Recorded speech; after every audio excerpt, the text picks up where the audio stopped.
Hello guys, welcome back to my channel Shikha Computer Classes. Hope you all are doing well. This is our part 2 जो हमारा basic accounting term का video है उसका part second है ये। Part first इसके पहले आया था जिसमें कुछ टर्म्स मैंने एक्सप्लेन कर दिए थे और उसका लिंक मैं डिस्क्रिप्शन बॉक्स में डाल दूँगी। अगर आपने नहीं देखा तो आप उसको चेकआउट कर लीजिएगा। तो आज का जो हमारा टॉपिक है ये भी बहुत इम्पॉर्टेंट है। जैसा कि मैंने पहले बताया था कि हम लोग जब बेसिक अकाउंटिंग पढ़ते हैं तो बेसिक अकाउंटिंग में बेसिक अकाउंटिंग टर्म्स भी हमें पढ़ने होते हैं, हमें समझना पड़ता है। कुछ ऐसे वर्ड्स हैं जिनके बारे में हमें पता होना चाहिए।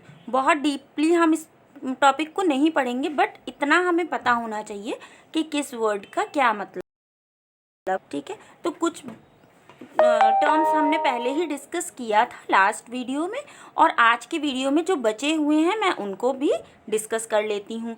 तो चलिए हम लोग अपना नेक्स्ट टॉपिक स्टार्ट करते हैं। तो सबसे पहला आज के वीडियो का यानी पार्ट सेकंड का जो सबसे पहला टॉपिक है वो है ड्राइंग। अब ड्राइंग का मतलब क्या होता है? द अमाउंट ऑफ कैश और goods which is withdrawn by proprietor from business for its private use is called drawing. यानी कि मान लीजिए कि हमारा बिजनेस है, प्रोप्राइटर हूँ मैं, और मुझे अपना कुछ पर्सनल काम है और मुझे कुछ पैसे की ज़रूरत है और मैंने वो पैसा बिज़नेस अकाउंट्स में से निकाल लिया।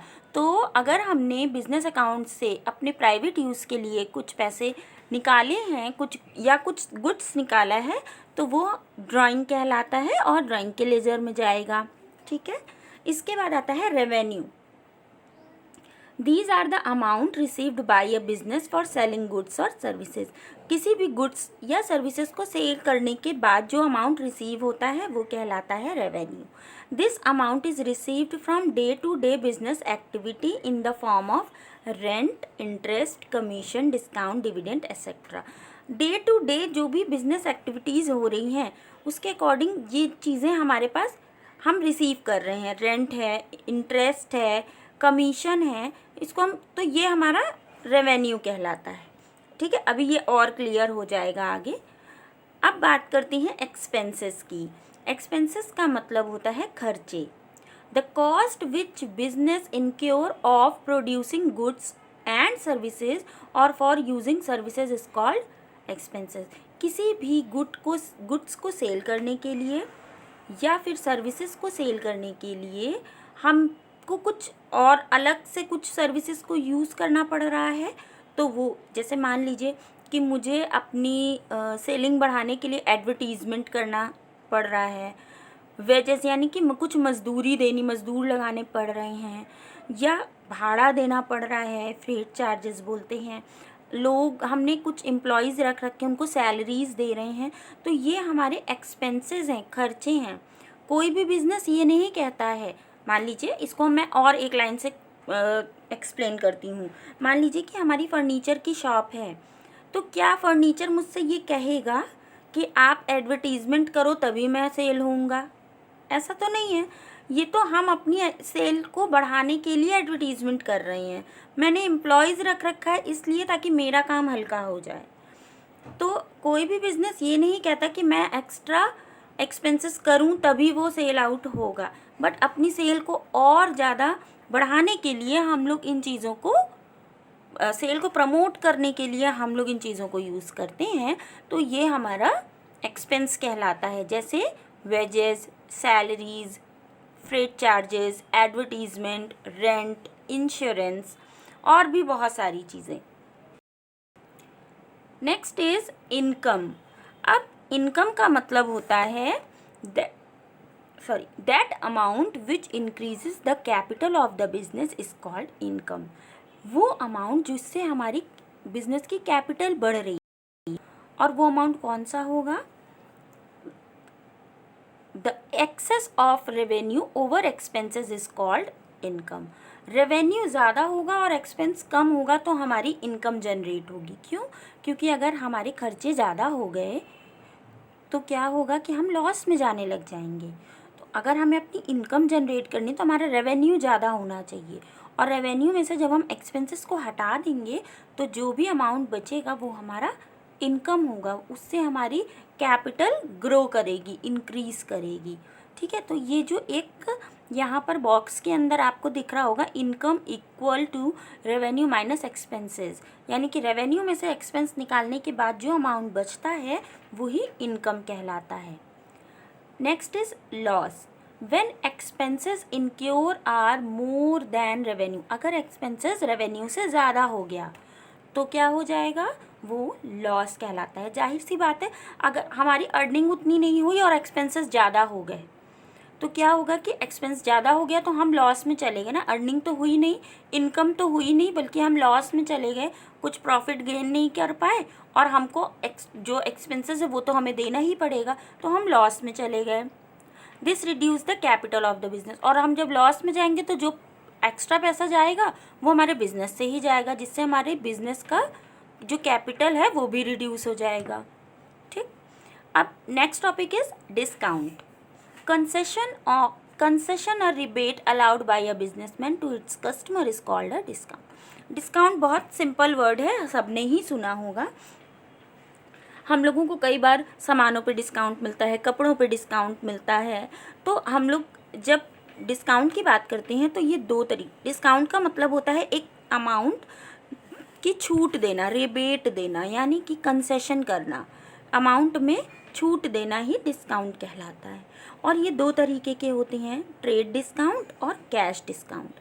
ट्रेड डिस्काउंट का मतलब है व्यापार पर मिलने वाला डिस्काउंट, यानी कि जैसे कपड़ों पर डिस्काउंट हो गया कि जैसे हम लोग देखते हैं जब कोई फेस्टिवल आता है, फेस्टिव धमाका होता है ना, Diwali offer, 30% off on kids wear, 20% off on denim jeans, इस तरह से ऑफर्स आते हैं, ये हमारा ट्रेड डिस्काउंट होता है।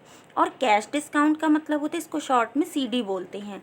जब बिजनेसमैन जो होते हैं, डीलर डिस्ट्रीब्यूटर्स वगैरह होते हैं, जब ये बड़े लेवल पर काम होता है, इकट्ठा मतलब ज़्यादा अमाउंट का सामान उठाते हैं, 1,00,000, 2,00,000, 4,00,000, 5,00,000 का सामान उठाते हैं और तुरंत के तुरंत कैश पेमेंट कर देते हैं, तो उनको वो कैश डिस्काउंट मिलता है। यानी कैश में अगर हम पेमेंट कर रहे हैं तो हम इस कैश डिस्काउंट को ले सकते हैं। तो वहाँ पर क्या होता है कि जो हमारा अमाउंट होता है वो उस पर और डिस्काउंट हमको मिल जाता है। यानी अगर हम एक्स्ट्रा डिस्काउंट चाहते हैं तो वहाँ पर ये एक ट्रेजेडी, एक तरीका होता है कि बिज़नेस का पैसा भी ना फंसे और कस्टमर को भी फ़ायदा हो जाए। यानी कि जो हमारे डिस्ट्रीब्यूटर, मान लीजिए मैन्युफैक्चरर है, उसने सीडी लगा रखा है कैश डिस्काउंट, तो जो भी डिस्ट्रीब्यूटर उससे सामान लेगा अगर वो कैश में पेमेंट कर रहा है तो मैन्युफैक्चरर का पेमेंट निकल आएगा, और जो डीलर है या डिस्ट्रीब्यूटर है उसको फ़ायदा ये होगा कि उसने कैश पैसा देकर कुछ एक्स्ट्रा डिस्काउंट गेन कर लिया। तो वहाँ पर ये सीडी वाला कॉन्सेप्ट चलता है। इसके बाद आता है डेटर्स। द पर्सन, फर्म और an organisation who takes goods और services on credit from the business are called debtors of the business. Debtor का मतलब होता है जिससे भी, अगर मान लीजिए वो पर्सन या वो फर्म या ऑर्गेनाइजेशन जिसने हमसे गुड्स या सर्विसेज या पैसे उधारी के तौर पर लिए, क्रेडिट पर लिया है, तो वो डेटर्स कहलाते हैं। और सेम अगर हमने द पर्सन, फर्म और ऑर्गेनाइजेशन फ्रॉम होम, यानी कि जिससे हमने गुड्स, सर्विसेज या पैसे उधारी के तौर पर परचेज किया है या लिया है, तो वो कहलाते हैं क्रेडिटर्स। यानी कि जिन लोगों ने हमसे उधार लिया है वो डेटर्स हैं और जिनसे हमने उधार लिया है वो क्रेडिटर्स हैं। इसीलिए डेटर्स को असेट्स में रखा जाता है और क्रेडिटर्स को लायबिलिटीज़ में रखा जाता है। जो डेटर्स होते हैं वो हमारे सन्ड्री डेटर्स, इनको पूरा बोला जाता है सन्ड्री डेटर्स। तो इनको, ये हमारे एसेट्स हैं, करंट एसेट्स में इनकी काउंटिंग होती है। और जो क्रेडिटर्स होते हैं वो होते हैं लायबिलिटीज़ में, क्योंकि अगर हमने किसी से उधार लिया तो हमारी लायबिलिटी, हमारे ऊपर लायबिलिटी बन गई कि हमें उसकी उधारी चुकानी है, तो ये लायबिलिटी होते हैं। ठीक, next is receivable. Receivable means receive करना। The total amount which is to be received in business is called receivable. हम अपने बिजनेस में जो भी अमाउंट को ले रहे हैं वो रिसीवेबल कहलाता है। And payable, the total amount which is to be paid by the business is called payable. जो भी अमाउंट हम पे कर रहे हैं वो पेबल कहलाता है। Account, next is account. Account का मतलब होता है कि a list of all transaction relating to a person, property, income, expenses is called into account. It is a tabular statement containing all transaction of same nature at one place under a common heading in a systematic manner. Actually account जो word है, इसको समझने के लिए हमें थोड़ा सा और कुछ पॉइंट्स को समझना पड़ेगा।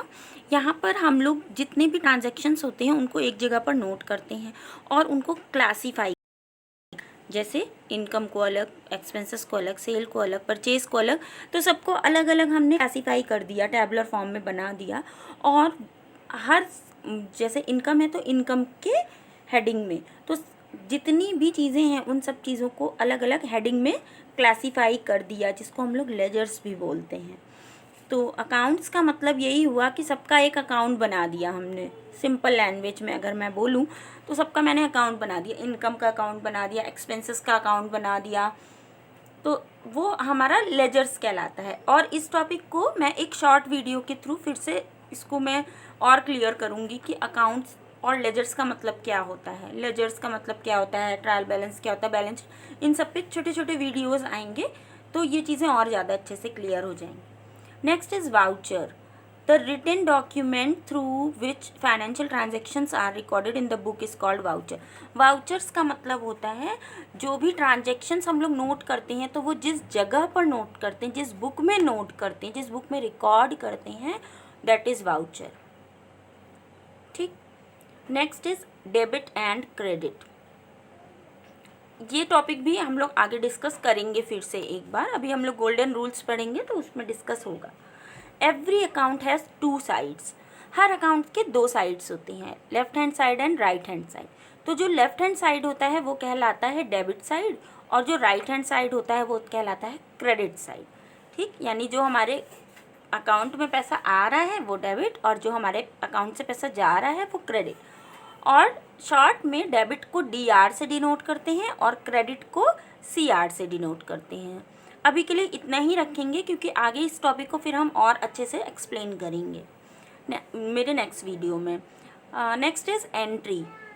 Recording of the transaction in account book is called making an entry, और the record of a transaction in books is called an entry.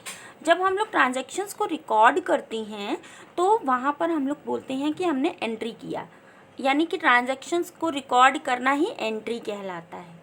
ठीक है, तो यहाँ तक के जो हमारे टॉपिक्स थे ये सारे ऑलमोस्ट 24 बेसिक टर्म्स थे, जिसमें से कुछ बेसिक टर्म्स हमने पार्ट 1 में, इसी वीडियो के पार्ट 1 में डिस्कस किया था, और कुछ बेसिक टर्म हमने पार्ट 2 में डिस्कस किया है, ताकि वीडियो बहुत ज़्यादा बड़ा ना हो जाए। और मैं पार्ट 1 का डिस्क्रिप्शन भी इसमें डाल दूँगी, जो पार्ट 1 का लिंक है वो उसके डिस्क्रिप्शन बॉक्स में मैं मेंशन कर दूँगी, तो अगर किसी को पढ़ना हो तो वो पढ़ ले। और मुझे उम्मीद है कि आप लोगों को चीज़ें कुछ क्लियर हुई होंगी, थोड़ी बहुत कुछ तो क्लियर हुई होंगी, और जो भी डाउट्स हैं वो आप मुझे कमेंट बॉक्स में लिख कर दे सकते हैं। और अगर मेरी वीडियो अच्छी लगी तो प्लीज़ मेरे वीडियो को लाइक करिए, शेयर करिए, अपने फ्रेंड्स के साथ शेयर करिए ताकि वो लोग भी इसको देख सकें। सब्सक्राइब करिए, अगर अभी तक आप मेरे वीडियो को सब्सक्राइब नहीं किया आपने तो प्लीज़ इसको सब्सक्राइब करिए, और बेल आइकन को प्रेस करिए ताकि जब भी नया वीडियो आएगा आपको नोटिफिकेशन मिल जाएगा। और अगर आप पहली बार मेरे वीडियो पे आए हैं तो प्लीज़ मेरे वीडियो को सब्सक्राइब करिए, लाइक करिए, और ताकि मैं और भी ज़्यादा अच्छे वीडियो बनाने की कोशिश कर रही हूँ, और भी अच्छे से एक्सप्लेन करने की कोशिश कर रही हूँ, और धीरे धीरे इम्प्रूवमेंट और भी आएगा, और भी अच्छे वीडियोस बनाऊँगी होपफुली। और अगर कोई भी आपकी तरफ से कोई भी सजेशन है, कोई भी क्वेरी है तो प्लीज़ उसको कमेंट में दीजिए, मैं उसको पढ़ूँगी और उसका बिल्कुल मैं उसको रिप्लाई करूँगी, अप्लाई भी करूँगी। अगर मुझे लगता है कि हाँ ये ज़रूर कुछ कमियां हैं तो मैं उसको ज़रूर फॉलो करूँगी। और मुझे उम्मीद है कि आप लोगों को वीडियो पसंद आई होगी। Thanks for watching. और मेरी ईमेल आईडी भी मैंने मेंशन कर रखी है, shikha2021@gmail.com। अगर आप उस मेल के थ्रू भी अगर मुझसे कांटेक्ट करना चाहते हैं तो आप मेल पे भी मुझे सजेशन दे सकते हैं, कोई क्वेरी कर सकते हैं, और कुछ भी जो भी चीज़ें आपको पूछनी हो आप मेल के थ्रू भी पूछ सकते हैं। तो मिलते हैं हम लोग जल्दी अपने नेक्स्ट वीडियो में। Okay, bye.